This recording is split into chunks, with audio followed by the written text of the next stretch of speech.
Hi hello అండి. ఏంటి water చూపిస్తున్నా అనుకుంటున్నారా? ఇదైతే బ్రిడ్జ్ కింద అనమాట. ఇంతకీ ఈ బ్రిడ్జ్ ఎక్కడ అనుకుంటున్నారా? నేను విలేజ్లో వర్క్ చేస్తాను. సో నాకు 2 విలేజెస్ ఉంటాయి. 2 విలేజెస్లో ఒక విలేజ్ నుంచి ఇంకో విలేజ్కి వెళ్ళడానికి ఒక 7 కిలోమీటర్స్ డిస్టెన్స్ అయితే ఉంటుంది. ఆ డిస్టెన్స్లోనే ఈ వెదర్ అసలు ఆ వాటర్ అలా ఫ్లో అవుతుంటే ఎంత బాగుందో కదా చూడడానికి. నెక్స్ట్ అసలు అక్కడ చూడండి వెదర్ అయితే ఎలా ఉందో. అక్కడ మిడిల్లో క్రాప్స్ కూడా ఉన్నాయన్నమాట. ఆ క్రాప్స్ వచ్చేసి ఇక్కడ ఎక్కువ సజ్జ కంది మిక్సింగ్ అలా వేశారనమాట. ఇంతకుముందు ఎప్పుడైనా మిరప అలా కూడా వేస్తారు. అసలు ఆ సజ్జ కంకులు అయితే చాలా బాగున్నాయి. కట్ చేసుకోవాలనిపించింది కానీ అవన్నీ పిందెలు కదా, ఏం చేసుకుంటామైతే చేయలేదు. మధ్య మధ్యలో రోడ్స్ కూడా ఇలా అయితే ఉంటాయండి. బట్ వర్షం పడ్డప్పుడు అదర్వైజ్ రోడ్స్ అన్ని బాగానే ఉంటాయి. అసలు ఆ గాలికి ఆ చెట్లు అలా ఊగుతుంటే చూడడానికి ఎంతో బాగుంది కదా. ఇలాంటి వెదర్ని ఎక్కడ చూస్తామండి చెప్పండి.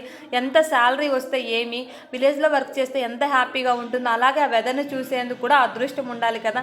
నిజంగా నా ఫీలింగ్ అయితే నేను ఎప్పుడూ అలాగే ఫీల్ అవుతుంటాను అనమాట. చాలా హ్యాపీగా ఉంటుంది. బట్ మీ ఒపీనియన్ కూడా కమెంట్